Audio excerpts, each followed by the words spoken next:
Hello and welcome back, everybody. Science is the new religion. We have session 101 with Michael in Germany, and we are about to embark on a new topic that I think we've addressed before, Michael. Is that correct? Yeah, correct. Hello, Brett. Hello, dear listeners out there. It's the same thing all over again. There were giants in the earth. Yeah, and that is if you would like to say so, the second part of our Pergamon excursion here. So what did I find out was keeping me a little bit busy, because I thought that, okay, there's some strange coincidences, that nothing happens by chance, and so let's get it on. We talked about Satan's throne in Revelation 2, and that is the very same exhibition artifact in the Berlin Pergamon Museum, the throne of Satan. By the way, Michael, Yes. I remember you were asking some time ago about how many stairs are there. Yeah. Well, it's interesting that there are 5 stairs that surround the whole structure. What does that say about it? Yeah, we can enlarge it and we can see for ourselves. So that is the first, second, third, fourth, fifth, sixth, 7, 8, 9, 10, 11, 12. Oh no, it gets really complicated. Yeah, it's way up there. I think it's over 30. Yeah. It might be 40. I can't remember how No, many are it's total, also, we know that but it's it's the not throne 33. of, we know that it's the throne of Satan, so that's all what it counts. Yeah, right. Yeah, that's all what counts. But I mean, 5 steps around the whole thing should say enough. That's my point. You can see it here. 1, 2, 3, 4, 5. Yes. 1, 2, 3, 4, 5. Yeah, 5 levels. Okay, so much so. It's interesting actually, because that within that Satan's altar, Satan's throne, this altar is just a part of the entire temple complex, of course. Yeah, so in Pergamon they had numerous or a variety of so-called gods and goddesses. It's the same thing actually as in Pompeii. And I thought it was very revealing, of course, because if you see that fire or that smoke here within the altar, of course, this is a burnt sacrifice. And this is before Christ appeared on this earth in human form. Yeah? So there are many, many, many temples. There are also churches there, temples, Asklepios and all the stuff. And I find it very interesting because it's very obvious that there is something missing in Berlin. What's missing actually is the inner part of it. You only see the facade, what Brett pointed out lately. You only see the facade, but you don't see, it is not exhibited here, you don't see the holy, so to speak, yeah, so the place where they have these burnt offerings. Yeah, you see only a part of that, and in numerous depictions of that temple, this is just the facade that you are seeing. Yeah, so that is also interesting, because if you compare that with Berlin, yeah, it's just a facade. Yeah, so they are trying to hide the vital things, the holy of holies. They are, or the unholy of unholies, Brett. They are hiding that. Oh, that's interesting you bring this up, Michael, because I was talking with Hector last night, and I mentioned this to Hector. And actually, believe it or not, he thought that the altar itself, you see the throne here, right? But the physical altar that you're talking about, he thinks he's read before is actually in Russia somewhere. And I don't know anything about this topic. I haven't studied it, Michael. Yeah, there are numerous accounts that in the Second World War, 1945, when the Russians were circulating Berlin, that they have taken away some artifacts, and they admitted that they have this and they have that. Yeah, that's no secret so far. Right. But thanks to Hector, so my approach is that we only see the entrance or the facade of it. The people see that, oh yeah, that's a big altar, or that's a big steps and all the stuff, and all these signs of wars and all the stuff, but they do not see that this is just a part of it. Well, that's right, Michael. It's not necessarily a fact. It's just that the claim has been made, right? So, I mean, this is Satan's altar. It's not Jesus Christ. Yeah, so it's not our Father God's way.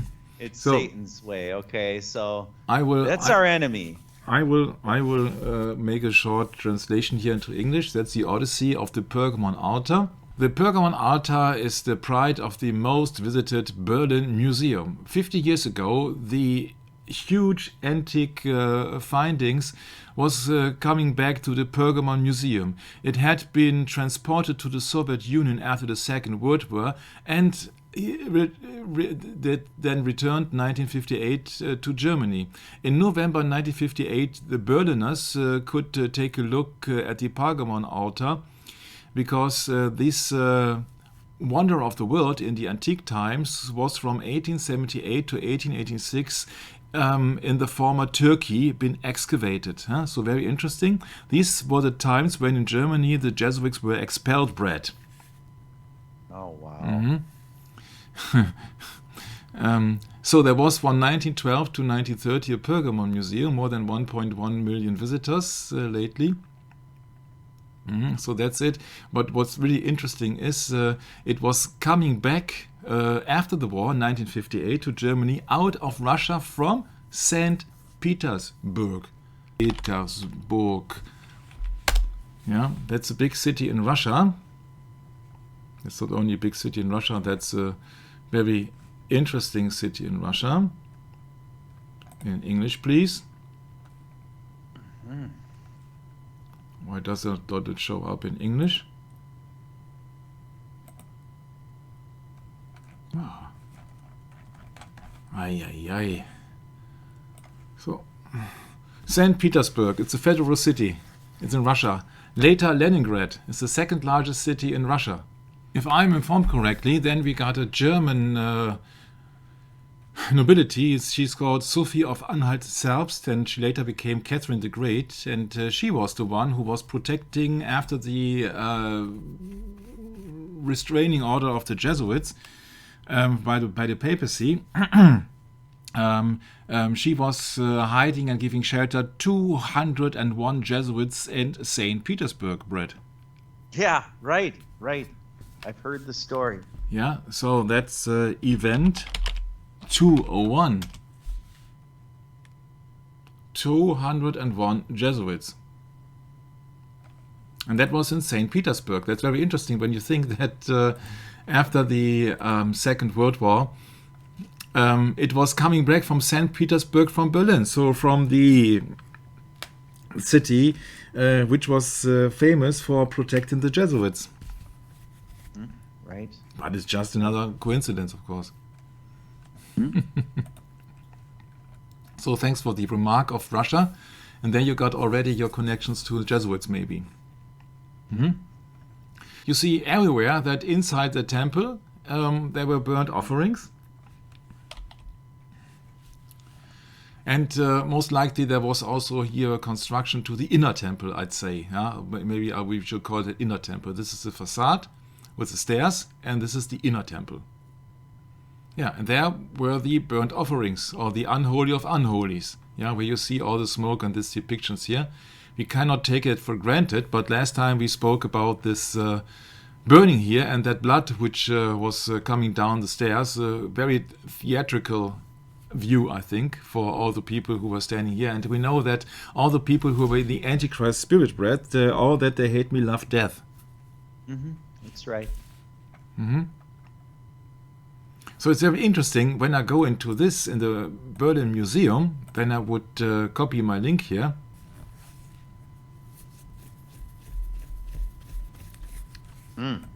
Wow. Yeah, so now we got an interactive 3D. Oh, jeez. Yeah, but now you see that there's the vital part is missing, huh?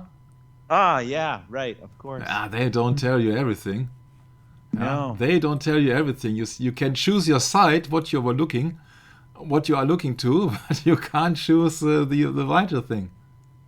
Yeah. Isn't that something?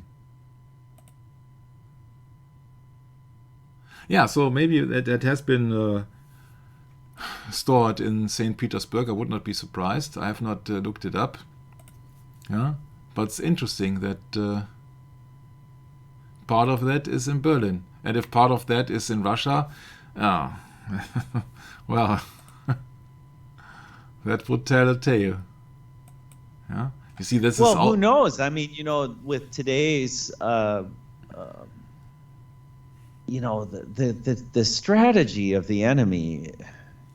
We're looking at the enemy's work here. This isn't something that, is necessarily beneficial to God's people, is it now? Yeah, I would not spend that much time on it, but on the other hand, it's really key to understand all the things which will come too, because all these decisions are made by people who are really profound people of the Antichrist. Yeah. Mm-hmm. So right. This is, so we're supposed to know our enemy, Michael. So yeah, we are supposed to know our enemy. This is called one of the ancient world wonders. You see, what is that other than the temple? Everybody sees it with all these columns here and all the stairs, all the things which are an abomination to the Lord. Mm-hmm. Right. Yeah, all these stones and all the stuff. Yeah, so it's the absolute opposite of just praying to the Almighty God. Yeah, this is a veneration of images and idols. Yeah. So that's really the case here. Yeah, that's really the case. And that's also my problem with it. You see that where is the important information for the people who are just coming in, stepping in, and they're saying, okay, why are you talking now about some antiquity artifacts? Yeah, because that has relevance up to this very day.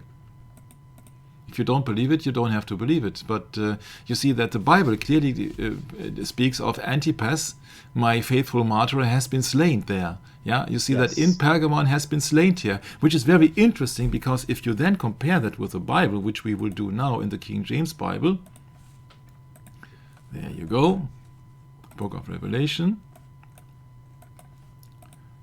chapter 2, verse 13, right? Yeah. There you go. Antipas was my faithful martyr, who was slain among you where Satan dwelleth. Yeah. To the angel of the church of Pergamon write. Yeah. Wherein Antipas was my faithful martyr, who was slain among you. And then compare that with Wikipedia, who tells you that Antipas of Pergamon has died in Ephesus. Yeah. What was that about, bearing false witness? I came across that 1 hour ago. I said, what? That can't be, because you see that in the Bible clearly depicts that it's the other way around. We can copy that into our script here. Oh, so we have liars amongst us, Michael, in this world, yeah. Slain among you, where Satan dwelleth. Mm-hmm. Right. Yeah, so whom do you believe? Wikipedia or the Bible? This is one prime example here. This is one prime example, Brett, that they are fooling us. Right.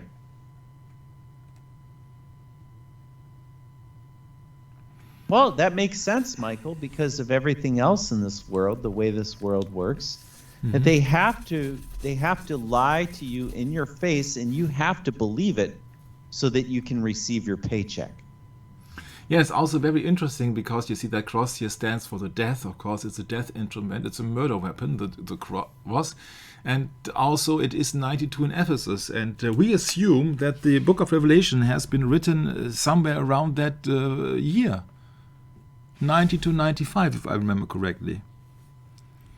So that was quite a recent event then, when John was writing it in the book of Revelation, or actually Jesus Christ was revealing it for the book of Revelation. Yes. In the Revelation of John, he has been called a true faithful witness, and this is the German part of Wikipedia, and it has been mentioned that Antipas in Pergamon, where Satan dwells, has been died as a murderer. But they insist of having of him dying in Ephesus. Very interesting. So he's a holy one. He's Saint Antipas. And according to the Dictionary of the Holies, of the Saints, Dictionary of the Saints, he was been thrown in a hot ox and had been burned. Yeah? So that is according to Eastern Orthodox traditions. It is believed that Saint Antipas was the Antipas referred into the book of Revelation, and according to Christian tradition, John the Apostle ordained Antipas as bishop of Pergamon. I do not see that he was the bishop of Pergamon. It has not been stated in the book of Revelation. I can't recall that, Brett. Of course. So this is what happens with this corrupted history that we have. Yeah, so that's the only time where Antipas has been mentioned. So where's the bishop there? Nowhere to be found. It's just also another tradition here. The traditional accounts go on to say blah blah blah. By burning into a brazen bull-shaped altar for casting out demons worshipped by the local population. Yeah, you see, but this is all just a pagan belief maybe. But if it's that the truth, I do not know. This brazen bull-shaped altar, we know that because that Jörg is constantly pointing that out to me. And he says, oh yeah, they even had sounds of that bull. No, I do not find it now. Brazen bull, torture execution device designed in ancient Greece, so that could be. Yeah, so that somebody who was forced into the brazen bull, this yells was coming out of the mouth of that brazen bull, and people were then cheering, I think. Yeah, all that they hate me, love death. Right. Okay, so much so for Antipas. From a German newspaper, I found that article of the engineer and the excavator Karl Schumann, who has then discovered that monumental altar, and this is of course the most famous artifact in the Berlin Museum. That is Karl Schumann. Very interesting, that German article, of course this is a German guy, I have retranslated into English. Schumann, Mr. Humann, received through him from the highest authority the order to undertake further excavations to recover and ship frieze slabs. In September 1878, when the Jesuits had been forbidden in Germany, he made a breakthrough, came across a gigantic frieze and reported to Berlin, quote, "We have uncovered not only a dozen reliefs, but an entire artistic epoch that had been buried and forgotten," unquote. At the same time, he inquired, quote unquote, "How does everything get to Berlin?" This was done by 3 gunboats of the Royal German Navy. Right. The Ottoman Empire under Sultan Abdülhamid II, the authors note, was an empire in decline, totally dependent on major European powers. In particular, the German Empire under William II took advantage of its role as so-called partner of the Sultan in his predicament. It's very interesting that they mention William II, Brad, because William II, in my humble opinion and in my memory, he was the one who was visiting the Pope of the time, and the Pope told him in 1886, if I remember correctly, that Germany should hold the sword of the Holy Roman Empire.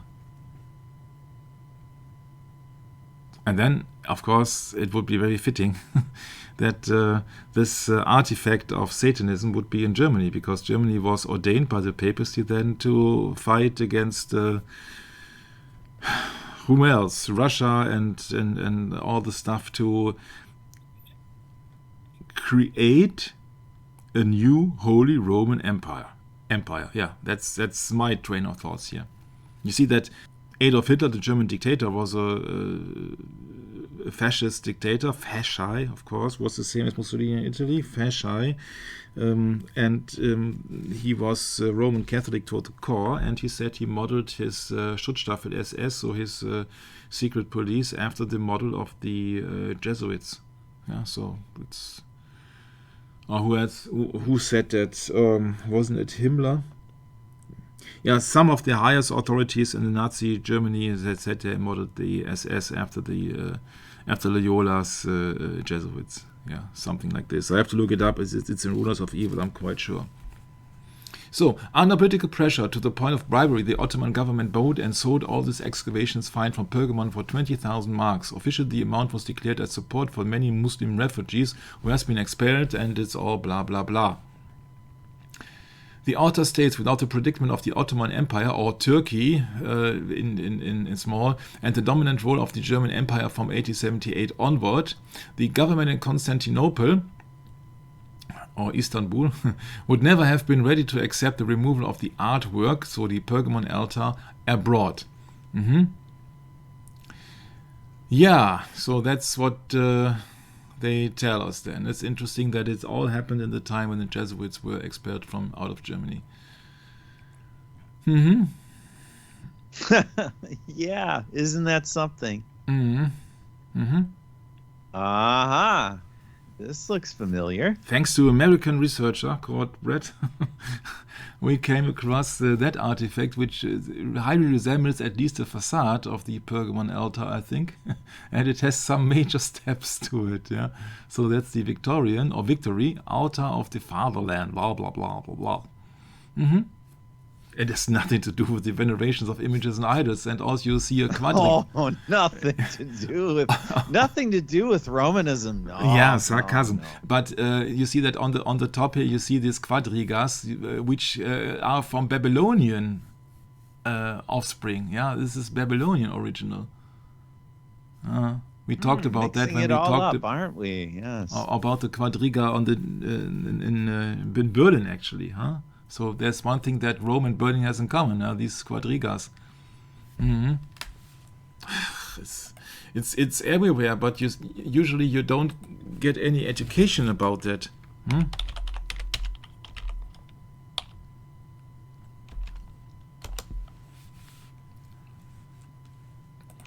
Yeah, Brandenburger Gate. Yeah, in Germany, in Berlin.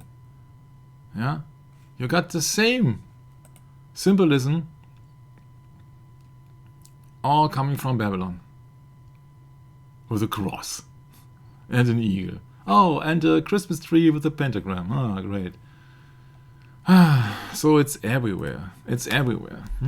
So the Victorian altar of the fatherland has also resemblance to the Pergamon altar. It's a large national monument built between 1885 and 1935. Which is very interesting, Brett, when you see that this Pergamon altar has been excavated in 1878. So that building was just starting to be built 7 years after they have excavated the Pergamon altar. Just a pure coincidence, huh? The quadriga of unity on the summit of one of the two propylaea. Yeah, and even the facade, they mention here on Wikipedia, the facade of the Pergamon altar inspired Giuseppe Sacconi for the general project of the Vittoriano. Interesting, huh? Yeah, and that Pergamon altar was just being discovered 7 years ago. 7.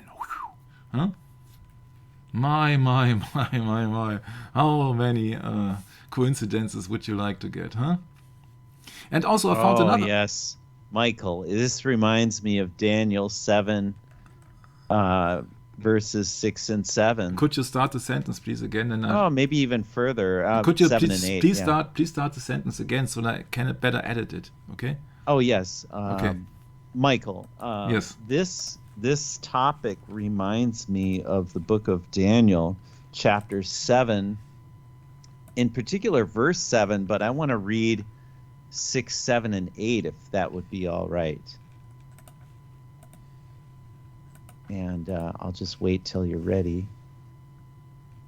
6, 7, and 8 of Daniel 7, right? Okay, so here we go. After this I beheld, and lo, another like a leopard, which had upon the back of it 4 wings of a fowl. The beast had also 4 heads, and dominion was given to it. After this I saw in the night visions, and behold, a 4th beast, dreadful and terrible, and strong exceedingly, and it had great iron teeth. It devoured and brake in pieces and it stamped the residue with the feet of it. And it was diverse from all the beasts that were before it, and it had 10 horns. I considered the horns, and I beheld, and behold, there came among them another little horn, before whom the 3 of the first horns plucked up by the roots. And behold, in this horn were eyes like the eyes of a man, and a mouth speaking great things. Mm-hmm. Yeah, and I just think of, this beast being, around this time period, shortly after, you have the Lateran Treaty of 1929, February 11. Actually, today is February 11, Michael. Mm-hmm. Today, this recording is February 11, 2023, and only 6 years now. Oh, then we have a big celebration. Well, we're not going to celebrate. Certainly, we want to expose. Not us, but them. Yeah, of course. Yeah. Of course. So it's a They Pope. have no opponents in the world anymore, so they're Yeah, on it's a a Pope and his gang. high horse right now. Obviously. Yeah, it's a Pope and his gang. Yes.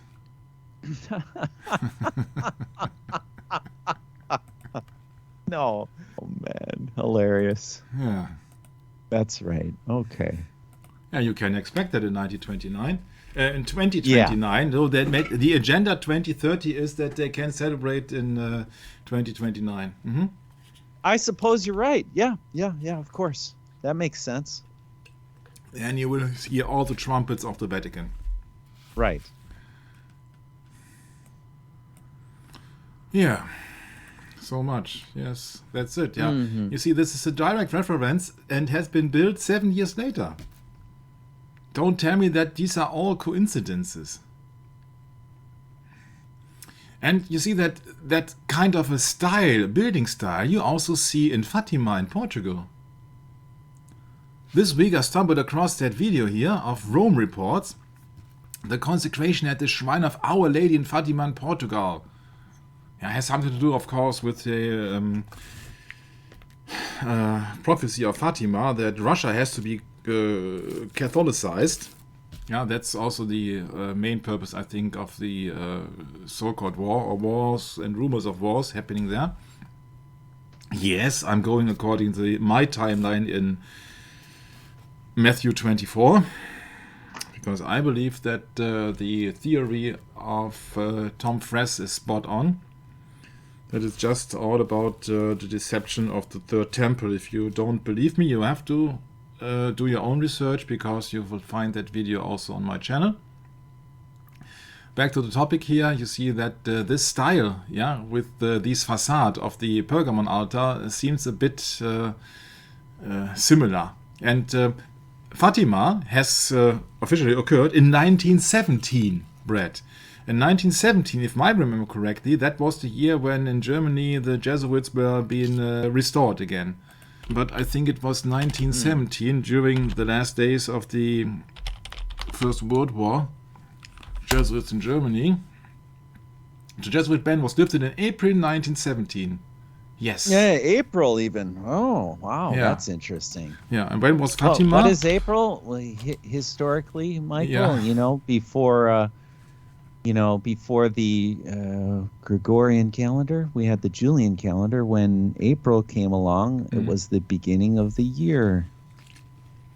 Yeah, actually it was somewhere in the middle of March, I think it was. In the middle of March, but Yeah, close enough. yeah, but it's the first month. It's a month called. I used to know it. Sure. Come on. That's okay. I think you find it in the Bible, but I can't remember the name now. Yeah, so Fatima, Wikipedia,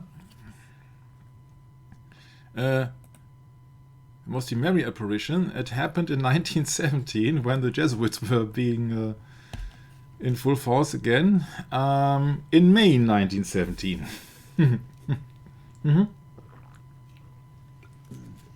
Yeah, so and then they have built that structure there in Fatima in Portugal, which looks like an altar, I'd say.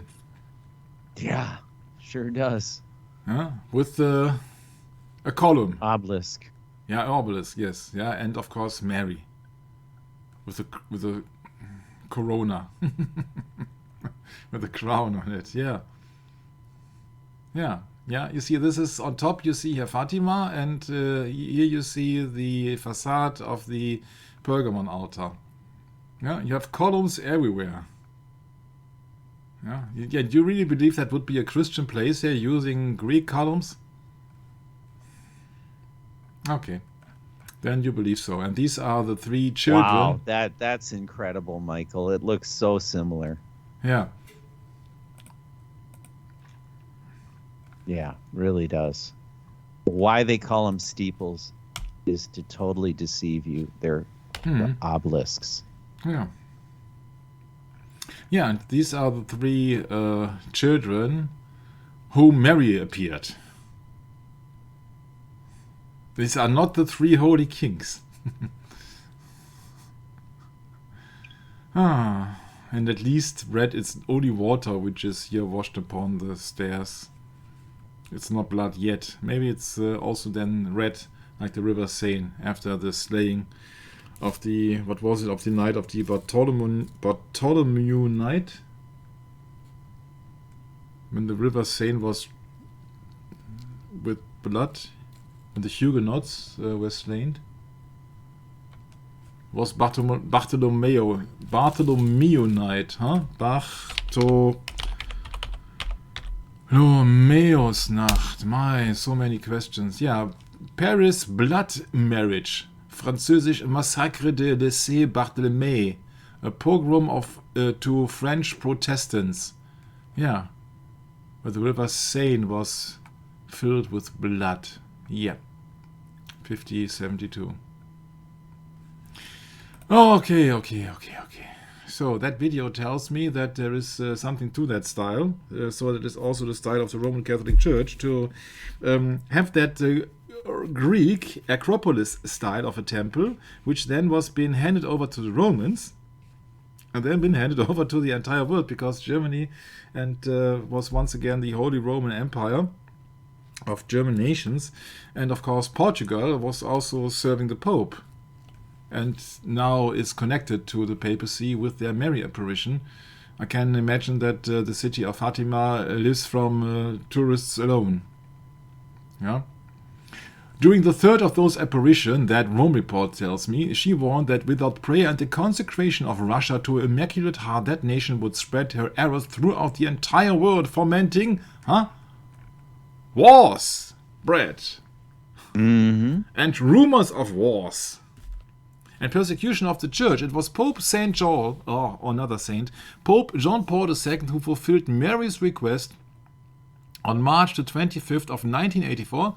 Yeah, that's the name or the here that Eric Arthur Blair or George Orwell was choosing for his novel 1984, consecrating the world, including Russia, to Immaculate Heart on the March 25th of 1984 in Fatima. In 1944, that document, so the prophecies of Fatima, is preserved in the Vatican's secret archives, that you have to believe. This is what she wrote. She wrote, more or less, a bishop in white praying on his knees for popes being killed. I don't know what that is. Kneel for.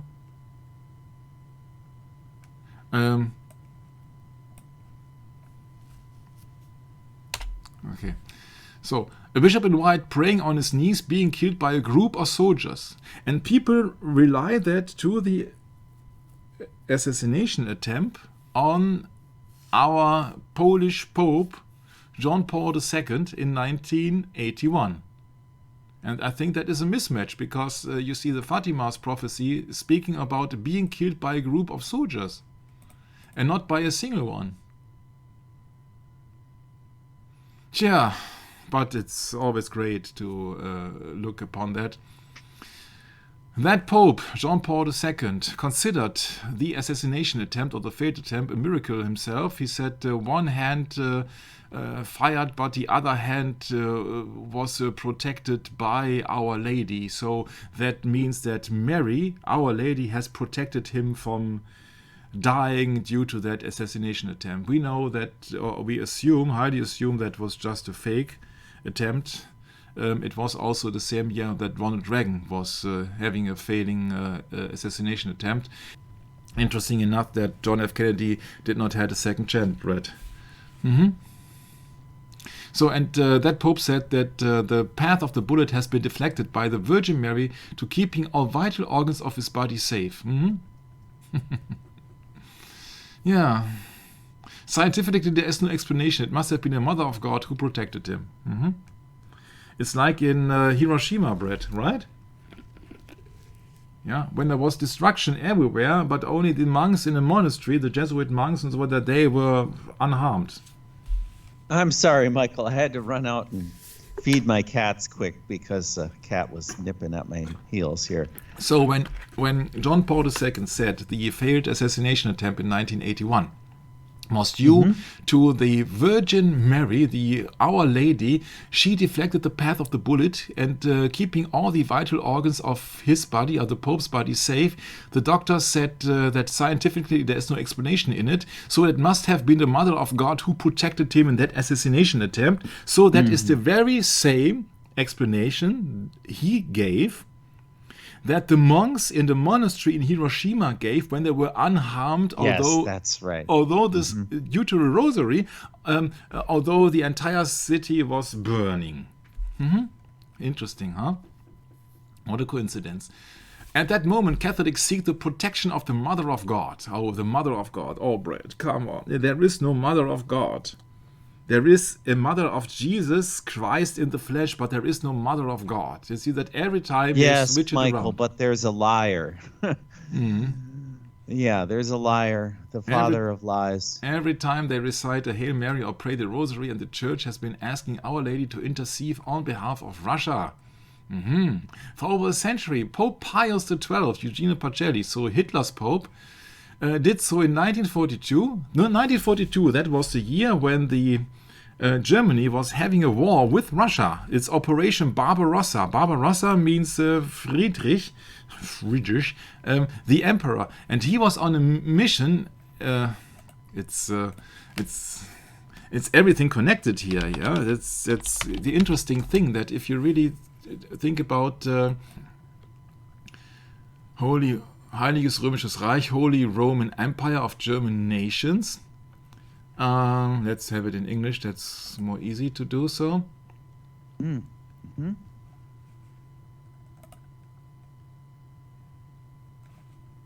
Frederick Barbarossa. Barbarossa means red beard.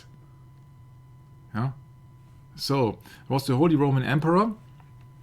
He was elected King of Germany. He was crowned King of Italy, etc., etc., etc. And he was also on a crusade. Frederick joined the Third Crusade and opted to travel overland to the Holy Land. He drowned attempting to cross the Salaf River, leading to most of his army abandoned the crusade before reaching Acre.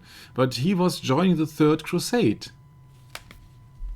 And that's what Hitler did in invading Russia. It's Operation Barbarossa. How hard can it be? They are telling you that right in the face. 3 million German soldiers.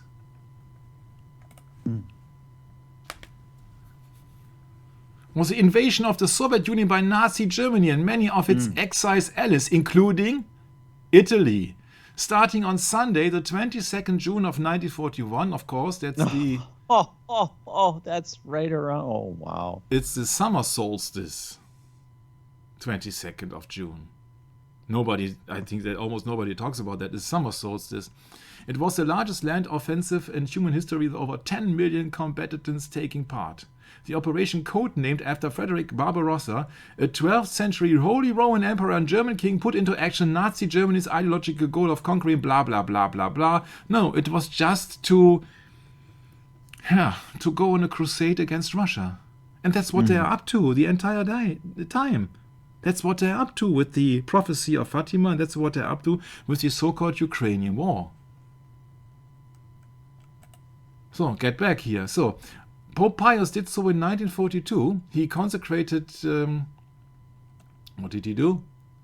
asking Our Lady on behalf of Russia. And the Pope did it in 1942 too. 1942 too. Yeah, 1942 was 1 year after the German attack on Russia was starting in 1941. So during the height of the war in Russia, the Pope was asking Our Lady. And so the same he did. Saint Paul VI did the same during the Second Vatican Council, praying to Our Lady. And John Paul II in 1984 renewed. And also Benedict XVI, so Germany's Pope, repeated the gesture in 2010. Strangely enough, in certain church circles, there's, I do not know what it is, added here. Our Lady promised that the consecration of Russia would lead to world peace. Yeah, and there you got it. You got it already. Yeah, Russia has to be Catholicized according to the Roman Catholic Church, according to their prophecy of Fatima, which was not other than lying wonders spread.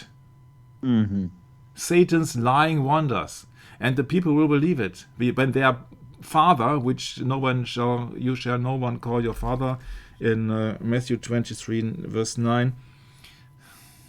But you see, millions of people had been died already to consecrate Russia. Hitler's invasion of Russia was just one attempt. And after the Vatican saw that Germany was too small and too weak to get on with Russia, they asked the United States as the world police. And out of many thanks for the terrific murderer, they have helped all this Nazi stuff with the Operation Odessa and the Vatican Red Lines to escape, also through Switzerland, of course, Military Order of Malta, and throughout Spain, Portugal, to Latin America.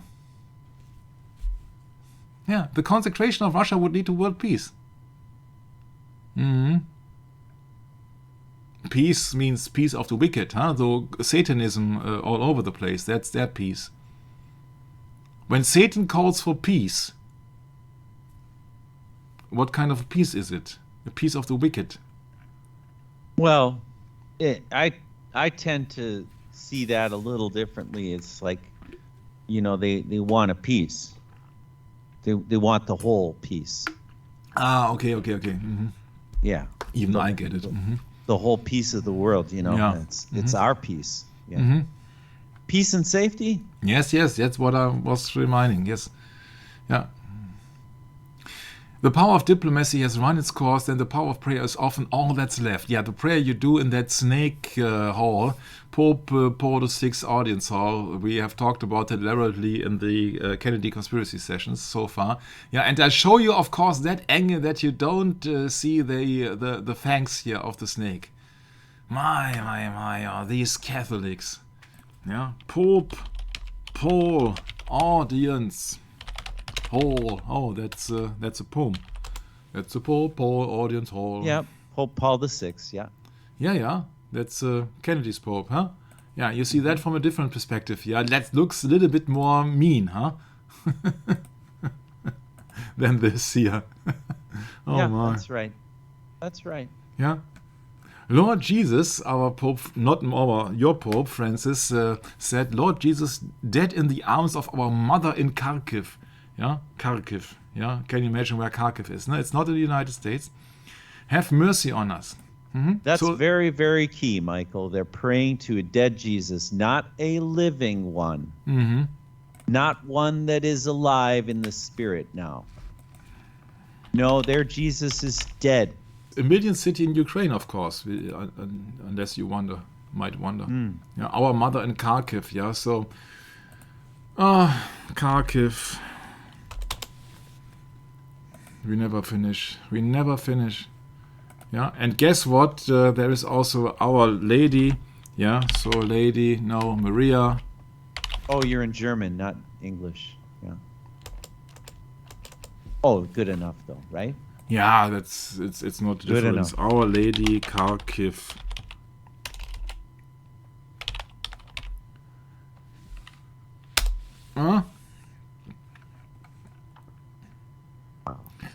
Cathedral of the Assumption of the Blessed Virgin Mary. Shrine of Our Lady of Sorrows. All the stuff there. Catholic to the core. Yeah, have mercy on us. Yeah.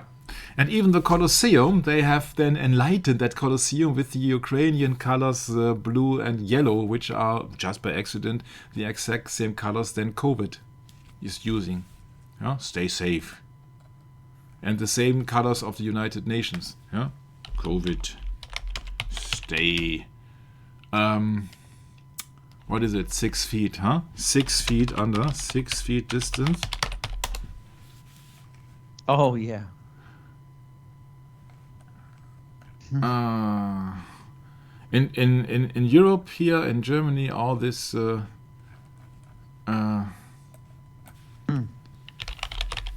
everything is in I can't show that. That's just very strange, because usually it is in the colors blue and yellow. Okay, I will edit it out. I don't have any time. I have a script for that, but because Corona has also a yellow coat and yellow and blue coat. This is Corona, Holy Corona. She's the Roman saint for pestilences. And you have all this blue-yellow scheme here. Yeah, that's the colors of Ukraine, also the colors of the of the European Union. Yeah. Wow, isn't that something? Yeah, yeah, that's right. Yeah, okay.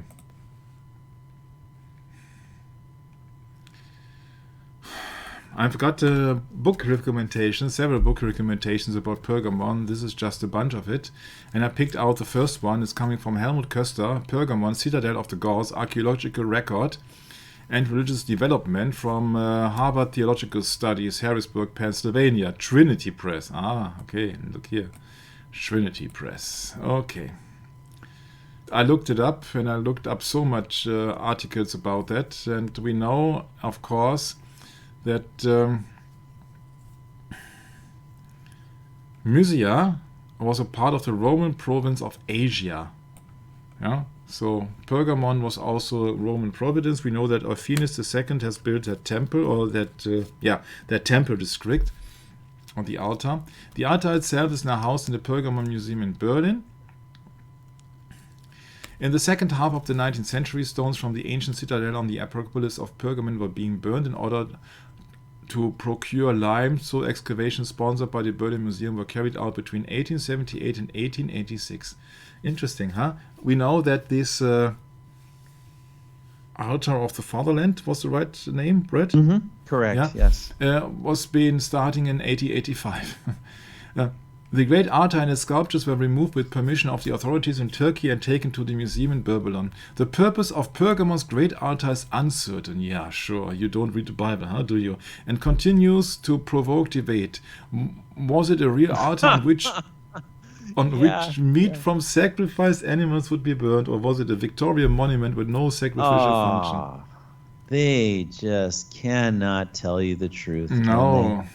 They just can't. No, they can't. This is just here from that page. Basel Library. Yeah, why should they? Well, they have to deceive you, you see.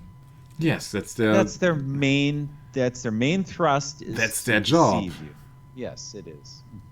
Yeah. The Bible speaks of at least one sacrifice, human sacrifice. Antipas was killed among you and was slain.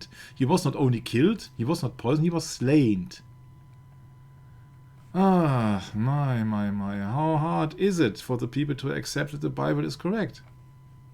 I do not know. Well, it's very hard, because first you have to admit you're a sinner and that almost everything you've done your entire life is not the way it should be. See, it's very humbling. It hurts, Michael. Yeah. The truth really hurts, and there are some that just don't want to hear it, I guess. I think the majority does not want to hear it. Well, we know that, yeah. Although previous scholars have identified the great altar with the throne of Satan in Revelation 2:13, these scholars did not have the benefit of recent archaeological and architectural research and therefore inappropriately viewed the altar in isolation from the temple of Zeus in Athena. You see, that it's all the same. Yeah, these goddesses have never existed. Yeah, have never existed. It's just a mess all over the place. But we will pick out some interesting things soon. That book that I have read in part is called Pergamon, Citadel of the Gods, edited by Helmut Köster. That's that very book here, Harvard Theological, etc., etc., etc. And I will enlarge that a bit so that people have a more easy task in reading that. The altar represents an outstanding work of art in its own right, but it is as also comparable to the structural development of Greek altars, which, in connection with the temples, took on monumental form starting in approximately the 7th century before Common Era. Common Era. Judging from the and a supposedly Christian publication, yeah. Yeah. Right. What was it, Trinity Press, Mike? Yes. Right. Judging from the... look. Let's just quick touch on this because, this has been bouncing around our circle for a while. That please, listeners, don't get it wrong. There are some serious problems with the doctrine of the Trinity. And that's why Michael and I are talking about it in the manner we do, is because, how can you reduce God to a person, for instance, We know that's wrong. How can you not humble yourself to... Yeah. Go for it, man. You see, the valid thing is not that you comprehend everything what's written in the Bible. The vital thing is that you accept Jesus Christ as your Savior.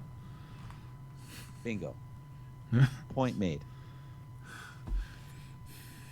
So if some people have another opinion, then they're absolutely free to go. I know I can explain my opinion, but it's not necessarily for my and your salvation. If you really know that the Bible is correct, and we can at least try to prove it, then you see that the Bible is not contradicting itself once. And we're talking about 66 books not contradicting themselves, so that must be heavenly inspired. There is no man known to me who could write that elaborate on so many subjects, historically correct, without any error in it. And you can argue there are some verses which might have been added or so, they are free to go. But the key thing is that you have to accept Jesus Christ as the way, the truth, and the life. And you have been saved by grace. So, and yet you know that who's the enemy, who's Christ and who's Antichrist. So that is the vital part in it. And all the other stuff, you see that I'm doing this. Amen to that, Michael. I'm doing the sessions here because really soon, in a few sessions, you will really see where it's going. And then we have all the connecting dots in it, and then you see my train of thoughts, and then you can compare that with your own life experience and with your own research, and then maybe you can come up with the same conclusion than me. And then you know why things are happening now at the moment, and that's the thing that I want to hand over. If you really understand why things are happening now, then you see that the Bible is correct. And you don't have to doubt anything, because you know that they have been playing, and they have to play by the script, otherwise they would not be successful. They have to take the Bible as their script, otherwise they would fail. As long as they're stuck to the script of the Bible, everything will go as planned, because in the end it's not Satan, but the Almighty God is in control. And so you don't have to be fooled by actors, by politicians, by singers, by whomsoever. You have to understand the Bible. And if you understand the Bible, then you understand who Jesus Christ really is. And you understand what's really important for your salvation. And that this life is just what is it, this 80 years here? What is it? Well, it says in the book of James that our life is but a vapor, Michael. Okay. Not much to a vapor. Judging from the structure of its sacrificial site, one can situate the Pergamene altar monument within the large group of burnt offering altars. Aha! Oh! You see, if you have burnt offerings and altars, then it is a sacrifice. An example of this type is the famous altar of Zeus at Olympia, with which the 2nd century Greek traveler Pausanias described. Yeah, and we do not have to go all this in. The first stage of the altar at Olympia, called protesis, has a circumference of 125 feet, 125 beats to the minute, 10 cc, I was remembered here. The circumference of the stage on the proteus is 32 feet. The total height reaches to 22 feet. The victims themselves is the custom to sacrifice on the lower stage, but the tithes they carry up the highest part of the altar and burn them here. The steps that lead up to the protesis from either side are made of stone, but those leading from the protesis to the upper part of the altar are, like the altar itself, composed of ashes. Oh. Yeah. This is just the beginning of that altar comparison here. I will skip them page by page. I have at least 20 pages here until I think page 180. This is page 138 depicted here. Because it's getting then interesting when it comes down to Pergamon itself. So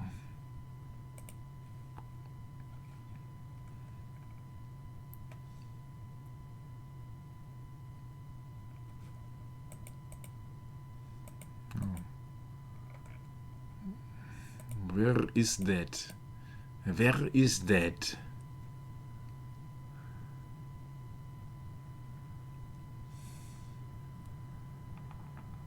Yeah, you see here the oldest reference discussed in this connection appears in the book of Revelation.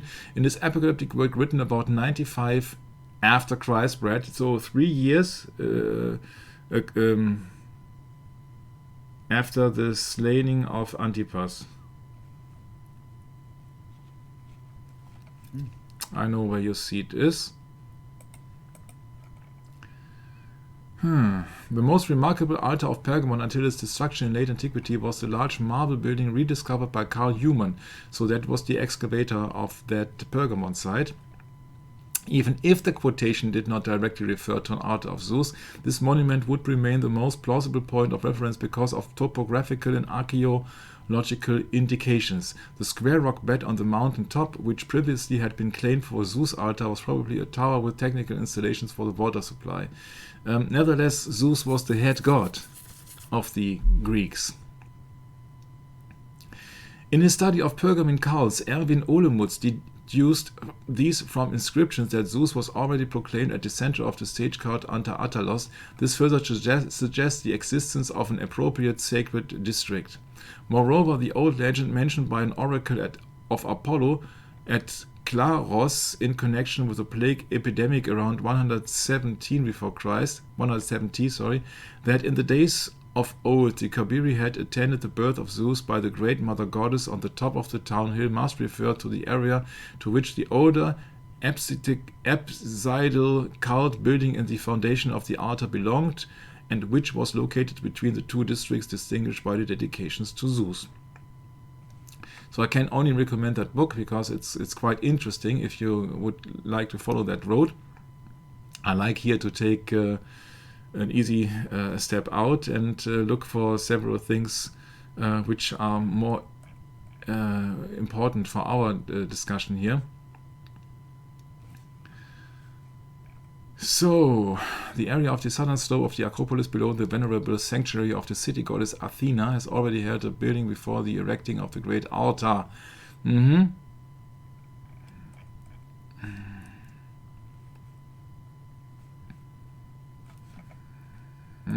step further. And one step further.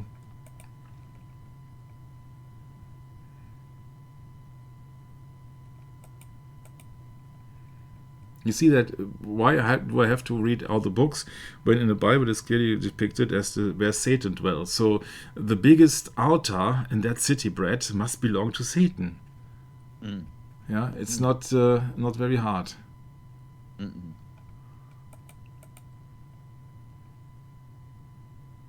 The sacrificial altar inside the court.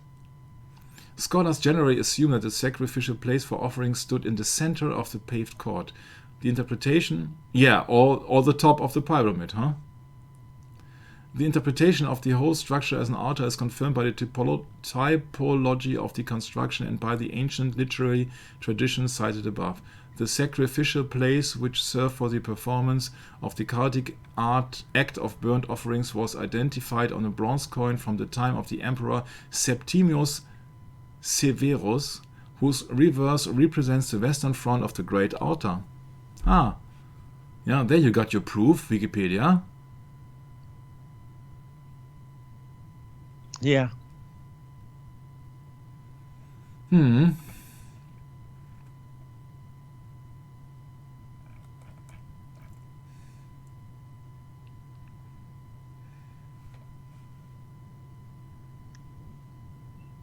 this altar, idea and execution represent in their totality a climax of Hellenistic culture in Asia Minor. Yeah, so it must be the climax, it must be the head god. Citadel of the gods.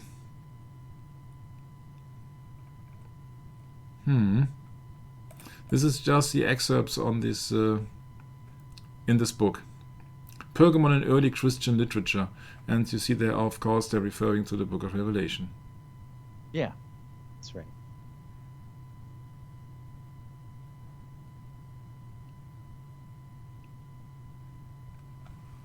Yeah. 2:12 to 16. 2:12 to 16. Yeah, to commit fornication, so they had also sexual acts performed there.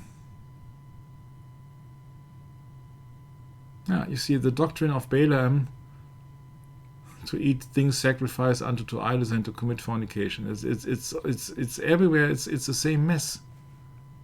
It's the same mess everywhere.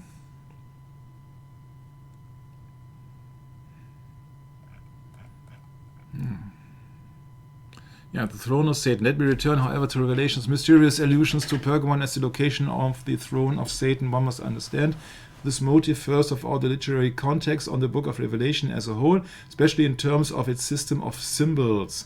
In this context, the throne of Satan becomes the adversarial mirror image of the throne of God that appears already in the epistolary prescript and the vivid description in chapter 4. The throne of God stands in heaven at the center of the divine court. According to chapter 12, a great battle in heaven, Revelation, followed the death and ascension of Jesus, in which Michael and his angels cast the dragon and his angels out of heaven and down to earth. The text explicitly identifies this dragon with Satan. It urges the heavens to rejoice, but pronounces a woe upon the earth and the sea, because Satan has come down to them.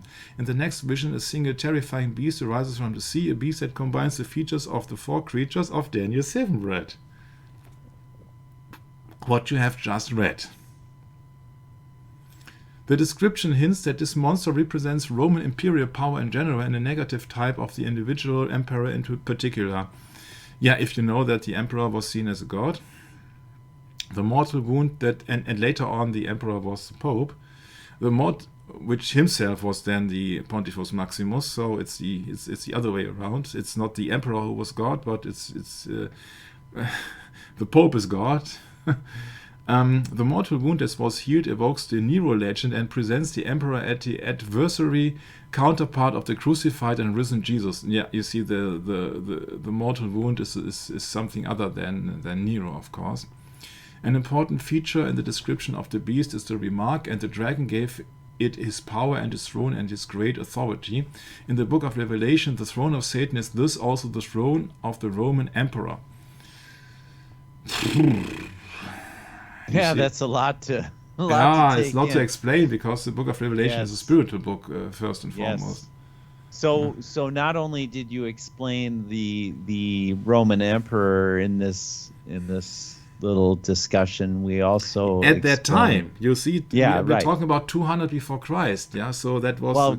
You made the reference to the changing from the pagan Rome to papal Rome, yeah. which is very key to understanding this history. Yes. So yeah, it's really disturbing, Michael. We come back to that question that you were asking, I think, at the outset of the study and I'm sure you're going to come to that conclusion, at the end. But, why is it so important for why is it so important for this throne of Satan to be brought to Germany and put in a museum, and then brought to Russia and put in a museum, and then brought back to Germany? And it's a place of worship of Satan. It's a place of sacrificing things to Satan.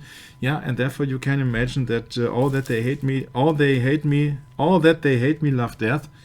Yeah, they love the symbolism. But at the same time, they conceal the real identity of all the sacrifice. We don't know what they were sacrificing. Probably just, yeah, the one is the exoteric and the other is the esoteric. Whatever. Yeah, you will not understand the esoteric when you are just being lost in the exoteric by looking up Wikipedia. Yeah, you have to read these kind of books and the Bible, right, of course. That's right. It's like that old saying goes: the devil is in the details. Mm-hmm. Yes, it is. He's in the details. You don't get that in the world. They're not going to tell you. There are numerous errors in it. You see, for example, here, Remark 3. Explain why John selected Pergamon as the site for imagining the embodiment of the power of Satan in Roman imperial authority.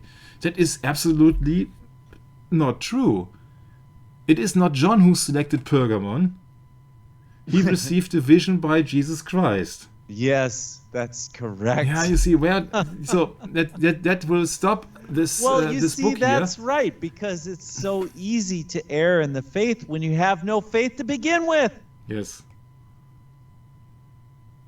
So you have to take it with a big grain of salt. World, Michael. Right, exactly. Not just a grain of salt, just a huge 30-pound bag of salt. In the context of such a perspective, Satan as the chief of the fallen angels would correspond to Zeus, the ruler of the gods in Hellenistic religion.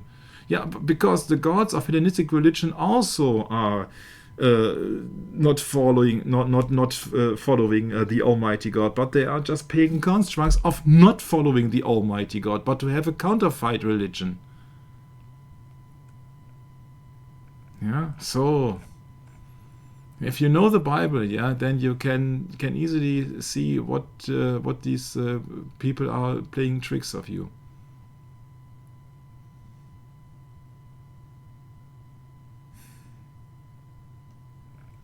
They are playing tricks on you. Nevertheless, it is an interesting thing. You have another depiction of it in this apocryphal first book of Enoch. The association of the divine throne with the mountain also occurs in First Enoch, a composite Jewish apocalyptic work from the Second Temple period. Aha. In chapters 17 to 36 of this work, Enoch is given a tour of the cosmos and shown its secrets. Yeah, that's only possible because in the Bible it's been depicted that Enoch had been taken away. But as I said before, which Enoch are we talking about? One of these is a group of 7 mountains of precious stones. And the middle one reached to heaven like the throne of the Lord of Stibium, and the top of the throne was of sapphire. Enoch inquires about this mountain, and Michael tells him, this high mountain which you saw, whose summit is like the throne of the Lord, is the throne where the holy and the great one, the Lord of glory, the eternal King, will sit when he comes down to visit the earth for good. Mm-hmm. Yeah, so that is Enoch, of course. Yeah, the book of Enoch, right, Michael? Huh? Yeah, the book of Enoch. Yeah. Yeah. Yeah. Jeez. Yeah, it's not in the Bible for a reason, right, Michael? Oh yeah, there are big reasons for that, and we will soon face it. I do not know. I don't think this session, but in next session I have prepared something for you. But you say that, oh, I'm glad that I haven't read it. Yeah.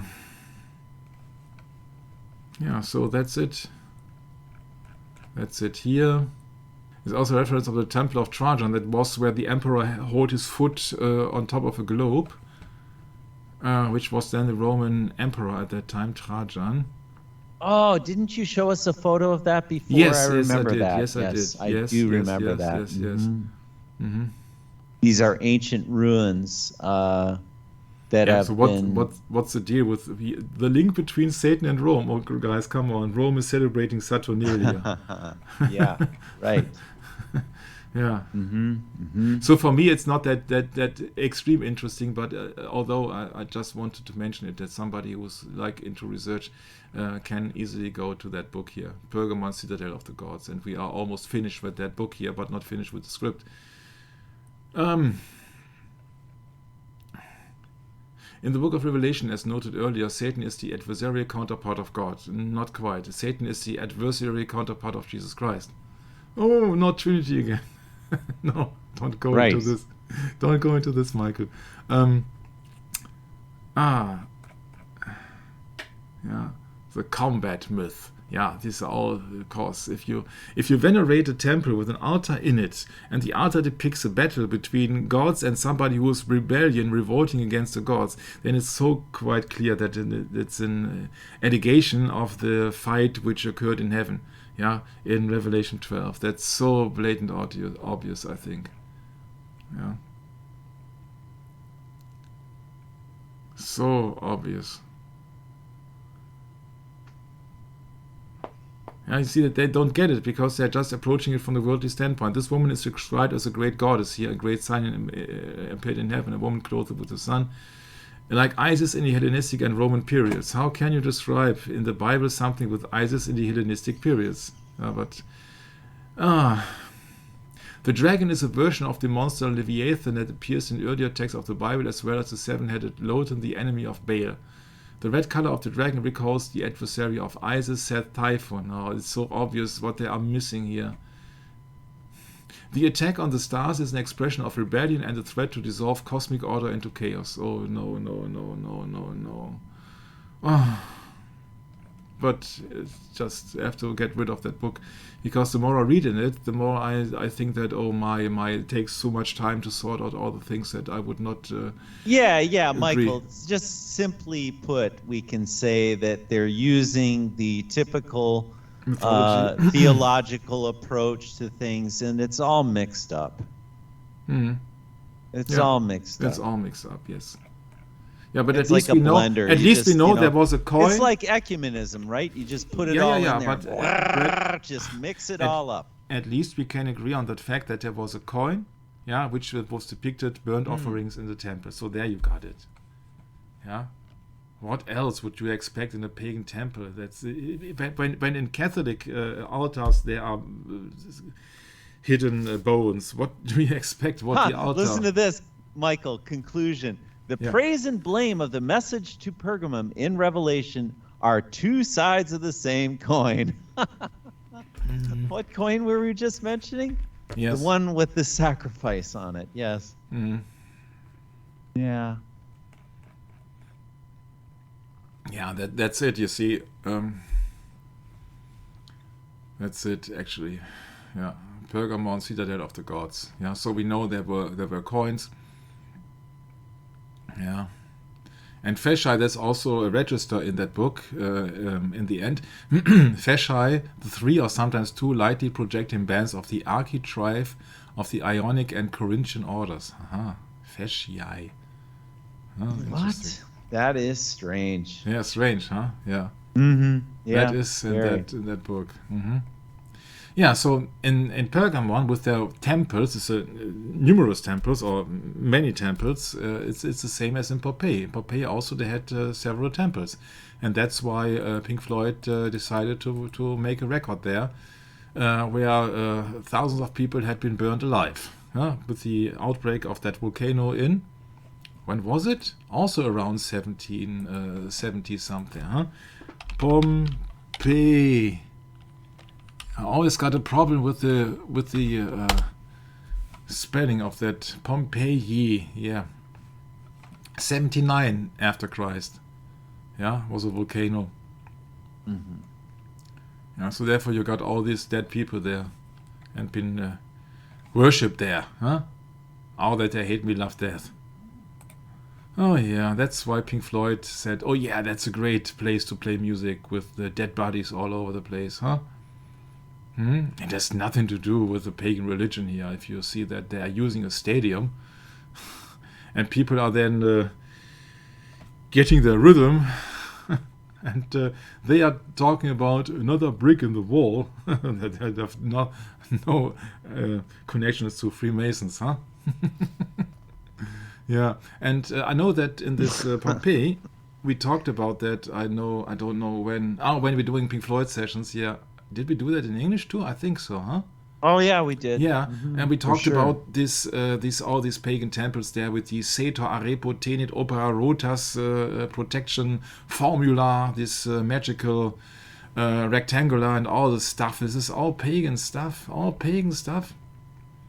Yeah, in the ruins of Pompeii. I would like to, in the end, I would like to compare all these excavations in Pergamon, when it was very interesting that they were then stored after the Second World War in St. Petersburg, where all these Jesuits were hiding then, when they were forbidden in the 18th century.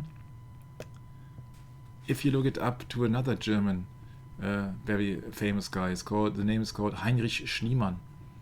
You don't have to know him. Yeah, he's not known for anything else, but he was the archaeological excavator of Hisarlik, now presumed to be the site of Troy. Yeah, so that's it. Troy, the Trojan horse. Okay, ever heard of that Trojan horse with that prince called Paris? Mm-hmm. I think that's and that is very close from the timeline. It's really close to the excavation of the Pergamon altar. Oh no, I did it wrong. Alt-V. Yeah, an ancient city located in present-day Turkey. Yeah, so it's Turkey, and it's the Greek myth of the Trojan War. By the Arcanes, by the Greeks, after Paris of Troy took Helen from her husband Menelaus, king of Sparta. So Paris. Yeah. Greek mythology. So Heinrich's father was a poor pastor. I think. Oh, it's interesting that there is such clergy people. His mother died, etc. Schliemann claimed that at the age of 7 he had declared he would one day excavate the city of Troy. Okay, 7 years old. So he had to change school because of poverty. He later told his passion for Homer, so the Greek poets. And then he became a cabin boy on the Dorothea brig bound for Venezuela. I think, it's interesting. Is that the country that Arturo Sosa is coming from? So at least it's Latin America. So then he was having a job as an office attendant, a bookkeeper, etc., etc., etc. And then look at this. On March the 1st, a 22-year-old Schliemann took a position with Schröder, an import-export firm, and the firm sent him as a general agent to St. Petersburg. I think, St. Petersburg. Wasn't it there where the Pergamon altar was stored there after the Second World War? Yes, it was St. Petersburg. Once again, the city of the Jesuits, or of the Russian Tsars also. In time, Schliemann represented a number of companies. He learned Russian and Greek, employing a system that he could use his entire life to learn languages. He claimed that it took him 6 weeks to learn a language. He could, according to his own claim, he could speak in English, French, Dutch, Spanish, Portuguese, Italian, Russian, Swedish, Polish, Greek, Latin, Arabic, and German. In 1850, he learned of the death of his brother Ludwig, who had become wealthy as a speculator in the Californian gold fields. Then he was been in touch with a local Rothschild agent, and this is only in Wikipedia here, and Schliemann has also propounded his story in the autobiography. Although he was in St. Petersburg, once again, that day, in actual fact he obtained his American citizenship in 1869. I'm not reading the entire article, you can look it up at Wikipedia. Look for Heinrich Schliemann. He sold his business and returned to Russia. There he attended to live the life of a gentleman who brought him into contact with Ekaterina Petrova Lyshin, the niece of one of his wealthy friends, I wonder who that could be, whom he married in 1852. Then he made another quick fortune as a military contractor in the Crimean War. Oh, that they hate me, loved death bread. He was 36 years old and wealthy enough to retire. In his memories, he claimed that he wished to dedicate himself to the pursuit of Troy. He was obsessed, Brett, Wikipedia says, with the stories of Homer and ancient Mediterranean civilizations. He visited in the Greek world. He awarded a PhD in absence from the university in Germany. And David Tay wrote that the examiners gave him his PhD on the basis of his topographical analysis of Ithaca, which were in part simply translations of another author's work or drawn from poetic descriptions by the same author. Yeah, so he's a fraud. Huh? He has just the title that many politicians nowadays also, just by having a ghostwriter or just by simply copy-paste. But it gets worse.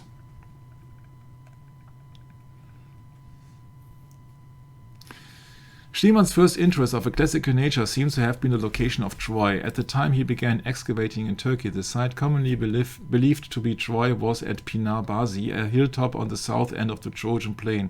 The site has been previously excavated by English amateur archaeologist and local expert Frank Calvert. Schliemann performed soundings at Pınarbaşı but was disappointed by his findings. It was Calvert who identified Hisarlik, so the city where Schliemann was then excavating, as Troy, and suggested Schliemann to dig there on land owned by Calvert's family.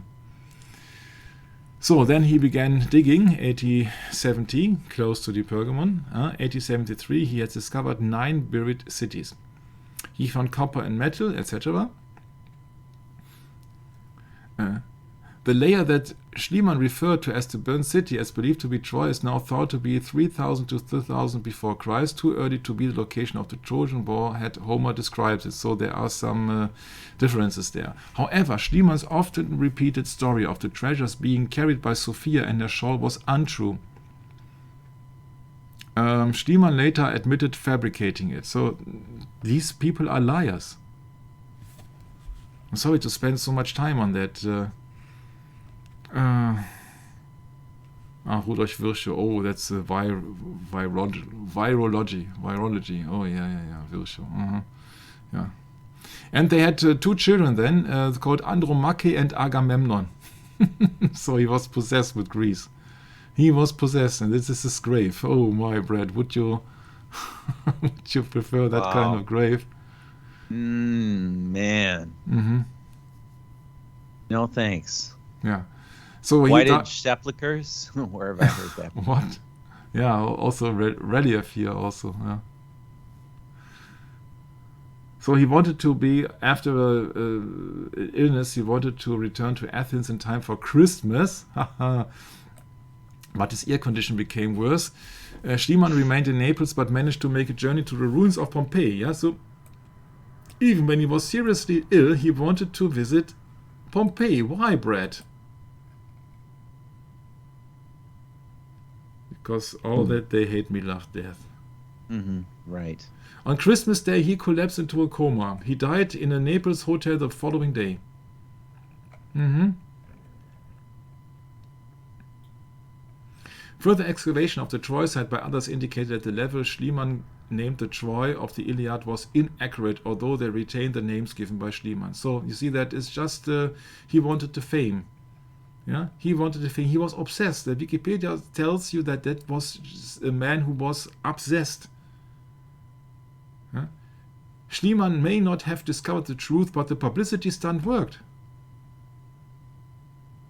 making Schliemann and the site famous and igniting the field of Homeric studies in the late 19th century.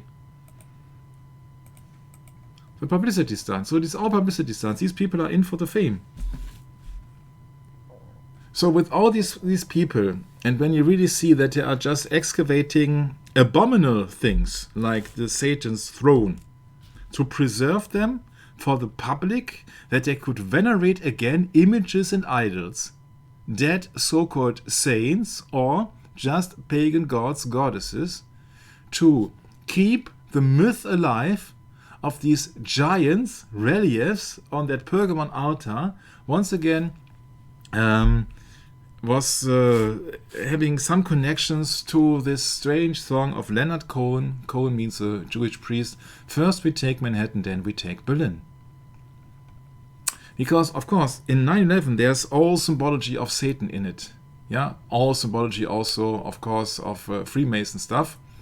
9/11, of course, is the depiction of the abyss or the angel of the bottomless pit or Satan, 9/11, Book of Revelation. And I came across that strange idea that there are nearly 3,000 men as they appear inscribed in bronze on the memorial. So this is also veneration of the dead there, when you just visit that memorial, Brett, where 3,000 men officially has been burned to death. Sure, men and women. Yeah, and when you then know maybe this, even children too. Yeah, and when you then know this, see, this is an entire district, the World Trade Center district. It also consisted of the World Trade Center 7, the so-called Solomon building. Yeah. What else to say? What else to say? Yeah, you see, there's also just a religious item then. It's the two pillars, which is the entrance of a temple, Joachim and Boaz. And they made here not one sacrifice of Antipas, my faithful martyr bread, but 3,000 burnt sacrifices. And when I know that 9/11 is a depiction of the Bible when it comes down to the Revelation 9,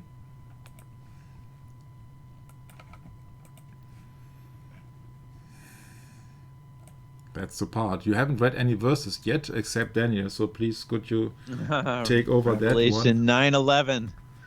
And they had a king over them, which is the angel of the bottomless pit, whose name in the Hebrew tongue is Abaddon, but in the Greek tongue hath his name Apollyon. Mm-hmm. When we know that 9/11 bears that resemblance, yeah, 9/11, many things happened. Many things happened, also in Germany and other places. Many things happened. When we then know that it is a code, maybe also these 3,000 victims is a code. And, oh yeah, I thought, oh, that is interesting. Maybe I should look it up. Yesterday I did so with that website, BibleKnowingJesus.com, 3,000 and more. Mentioning of 3,000 people in the Bible. Huh. And I came up with Joshua 7:3. And I looked further and I looked further and I came up with Exodus. And I said, oh yeah, that is interesting. Would you care to read that, Brett? And when Moses saw, or should I start at 24 there? Did you have 24 above that? Do I know? No, okay. Okay, it just says, so the sons, okay. Anyway, verse 25. And when Moses saw that the people were naked, for Aaron had made them naked unto their shame among their enemies, then Moses stood in the gate of the camp and said, who is on the Lord's side? Let him come unto me. And all the sons of Levi, gathered themselves together unto him. And he said unto them, thus saith the Lord God of Israel, put every man his sword by his side, and go in and out from the gate to gate throughout the camp, and slay every man his brother, and every man his companion, and every man his neighbor. And the children of Levi did I according to the word of Moses, and there fell of the people that day about 3,000 men. For Moses said, consecrate yourselves today to the Lord, every man upon his son, and upon his brother, that he may bestow upon you a blessing this day. And it came to pass on the morrow that Moses said unto the people, Ye have sinned a great sin, and now I will go up to the Lord. Peradventure I shall make an atonement for your sin. And Moses returned unto the Lord and said, Oh, this people have sinned a great sin, and have made them gods of gold. Yet now, if thou wilt forgive their sin, and if not, blot me, I pray thee, out of thy book which thou hast written. And the Lord said unto Moses, Whosoever hath sinned against me, him I will blot out of my book. Therefore, now go, lead the people unto the place which I have spoken unto thee. Behold, mine angel shall go before thee. Nevertheless, in the day when I will visit their sin upon them. And the Lord plagued the people because they made the calf which Aaron made. Mm-hmm. So it's clearly about the golden calf when that Aaron made, the brother of Moses, when Moses returned from the Mount Zion with the Ten Commandments, okay? And look here in verse 28, they say, And the children of Levi did according to the word of Moses, and there fell of the people that day about 3,000 men. That is almost exact the same amount that were burned in the World Trade Center events of 9/11. Because the Lord plagued the people because they made the golden calf which Aaron made. That is the World Trade Center. It's all for money. That's the golden calf of New York. And there you got your 3,000 victims in verse 28. It is just my first explanation, which could fit or could not. But I found that interesting.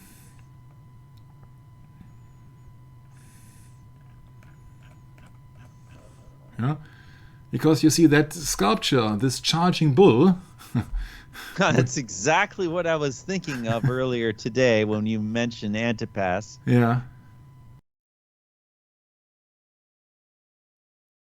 Mm-hmm. Yeah.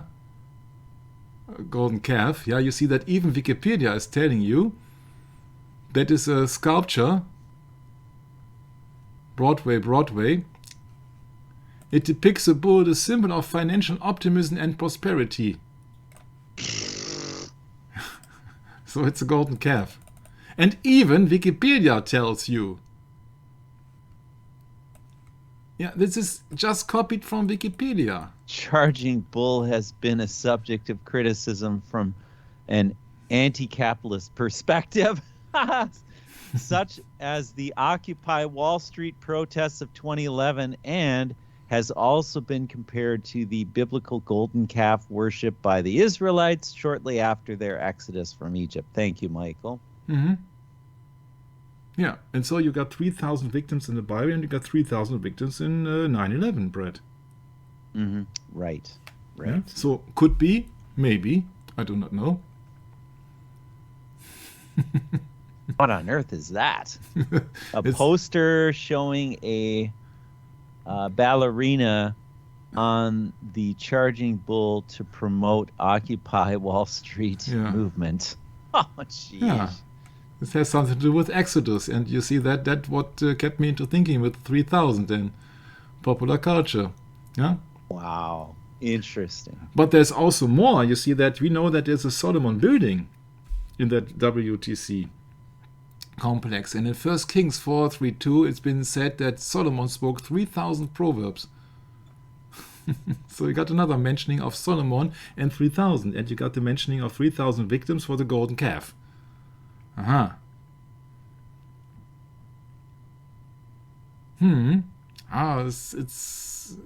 It's interesting, but yeah, we managed it. We did it finally.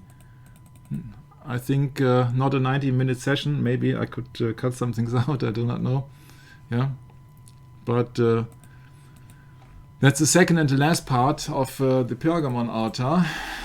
We will come back to these issues, but for the future we have much more interesting things. But I would like to share my views on that Pergamon altar in comparison to the Jesuits in St. Petersburg and all the lies out there from the so-called scientists, archaeologists, and all the stuff, and then compare that also with burnt sacrifices in the World Trade Center 9/11 in a biblical way. You see that everything we do, we measure against the Bible, and I think then we see those things that are being hidden in plain sight for people who do not read the Bible. So we have to encourage people to read the Bible, because then you really see all these events being meaningful, actually. Yeah. First of all, you thought that maybe, it's just happening by chance and has nothing to do and no meaning at all. And then you see those things. Yeah. So clearly, if you know then that the Fatima prophecy in 1917 in Portugal has to do with the getting Russia back to the Roman Catholic Church and all this stuff, then I think that overall, although to some extended length, I hope that this session has gotten you or created some insights. Now, that's at least my hope that I got for this session, and I can promise you there will be much more to cope with in the next time. So thank you very much for having me, and handing it over to my beloved brother Brett.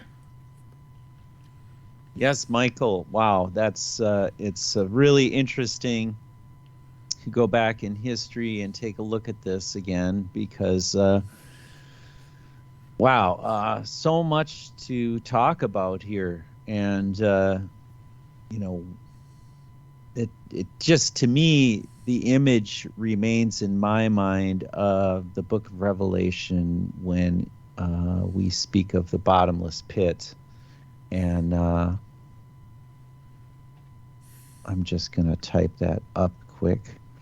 Revelation 9:1, and the fifth angel sounded, and I saw a star fall from heaven and unto the earth, and to him was given the key to the bottomless pit. And then Revelation 9:2 says, and he opened the bottomless pit, and there rose a smoke out of the pit as the smoke of a great furnace, and the sun and the air were darkened by reason of the smoke of the pit. And of course we went to Revelation 9:11, so let me just go there for a moment. Revelation 9:3 reads, and there came out of the smoke locusts upon the earth, and unto them was given power, as scorpions of the earth have power. And it was commanded them that they should not hurt the grass of the earth, neither any green thing, neither any tree, but only those men which have not the seal of God in their foreheads.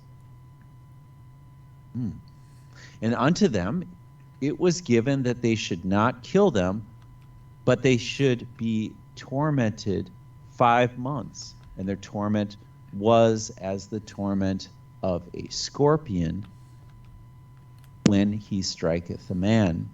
And in those days shall men seek death, and shall not find it, and shall desire to die, and death shall flee from them. And the shapes of locusts were like unto horses prepared unto battle, and their heads were as it were crowns like gold, and their faces were as the faces of men. And they had hair as the hair of women, and their teeth were as the teeth of lions, and they had breastplates as it were breastplates of iron, and the sounds of their wings was as the sound of chariots of many horses running to battle.